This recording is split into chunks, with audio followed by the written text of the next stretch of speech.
भेट दिलेली आहे, पाहणी केलेली आहे. जीबीएचचा रुग्ण या ठिकाणी आढळून आला होता. जीबीएचचं रुग्ण आपल्या जळगाव जिल्ह्यामध्ये या ठिकाणी आढळून आल्यावर त्याला ॲडमिट करण्यात आलेलं आहे आणि त्याची परिस्थिती अगदी चांगली आहे.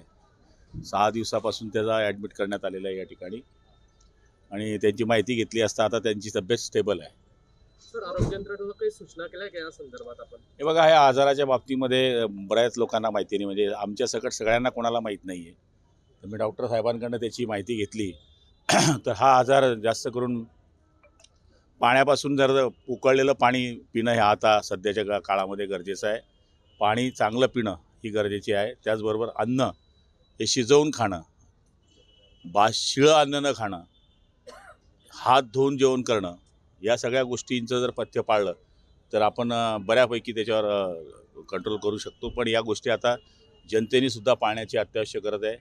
आपल्यालासुद्धा इलेक्ट्रॉनिक मीडिया असेल किंवा प्रिंट मीडिया असेल त्यांना आमची विनंती आहे की जनतेमध्ये याचा प्रचार आणि प्रसार व्हावा आणि जनता सावध व्हावी, याच्याकरता आपण सगळ्यांनी मदत करावी अशी आमची सरकार म्हणून विनंती आहे. पाणी पुरवठा खाते दूषित पाणी पुरवठा होतोय, पाणी पुरवठा खात्याच्या वतीने काही हे बघा, पाणी पुरवठा जिथून होतो तिथून पाणी पिलं तर हा माणूस बाहेर पाणी पितो, कुठं शेतात जाऊन पाणी पितो, मजूर माणूस असला तर कुठल्या वेगळ्या ठिकाणाहून जाऊन पितो. सगळ्याच ठिकाणी काही पाण्याच्या योजना नसतात. गावात पाण्याची योजना असणार ना, शेतात थोडी असणार.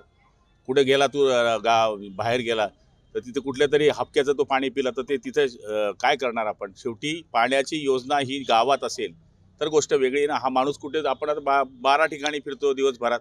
आता मी सुद्धा खेड्यापाड्यावर जातो, एखाद्या ठिकाणी जर वाटलं तर पाण्याची तहान लागली, एखाद्या शेतात थांबून शेतकऱ्यापाशी आम्ही पण पाणी पिऊन घेतो.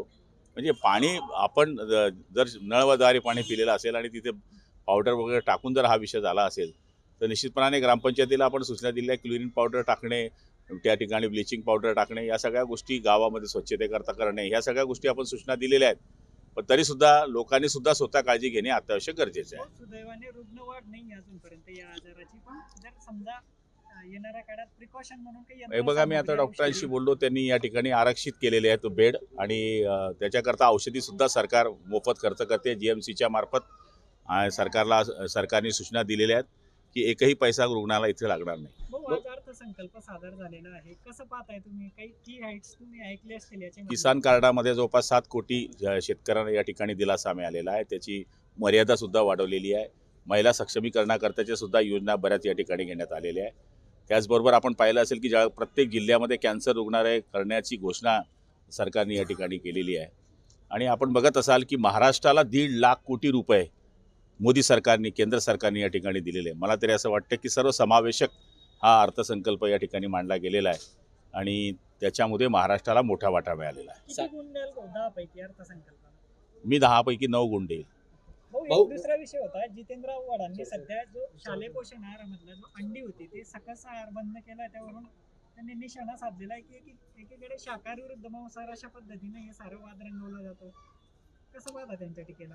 हे बघा, आता अंडी कोणत्या सीझनमध्ये खावी याचाही विषय डोक्याच्या समोर येतो. अंडी जर हिवाळ्यात खाल्ली तर बच्चूंना ती पचते, पण अंडी एखाद्या वेळेस उन्हाळ्यात खाल्ली तर बच्चूंना ती एखाद्या वेळेस पचत नाही. या सगळ्या मेडिकलच्या गोष्टी आहेत. त्याच्यामुळे याच्यामध्ये वाद न करता सकस आहार, माझं तर म्हणणं आहे की केळी हे जे फळ आहे हे त्याचा समावेश करावा, हे विधानसभेमध्ये मी 50 वेळेस मांडलं आहे. त्याच्यामुळे केळीचे जे पडणारे भाव आहेत ते पण थांबतील आणि केळी, डॉक्टरांकडे गेले तर बच्चूला केळी खाऊ घाला, हे कायम डॉक्टरांकडून आपण ऐकत असतो. त्याच्यामुळे मला तरी असं वाटतं की या गोष्टीला चर्चा न करता निर्णय घेण्याकरता सर्व पक्षांनी याचा विचार केला पाहिजे आणि योग्य तो निर्णय घेतला पाहिजे. पोषण आहारात अंड्याच्या जे केळी हा पूरक त्याला पर्याय ठरू शकतो. हे बघा, पर्याय ठरेल की नाही ठरेल हा विषय वेगळा आहे, पण केळी हा सकस आहे हे मी सांगत नाही, हे डॉक्टर सांगतात. मी डॉक्टर नाही आहे, पण आपणही आपल्या घरात लहान बच्चू असलं तर आपण केळी खाऊ घाला, हे डॉक्टरांची पहिली सल्ला असते.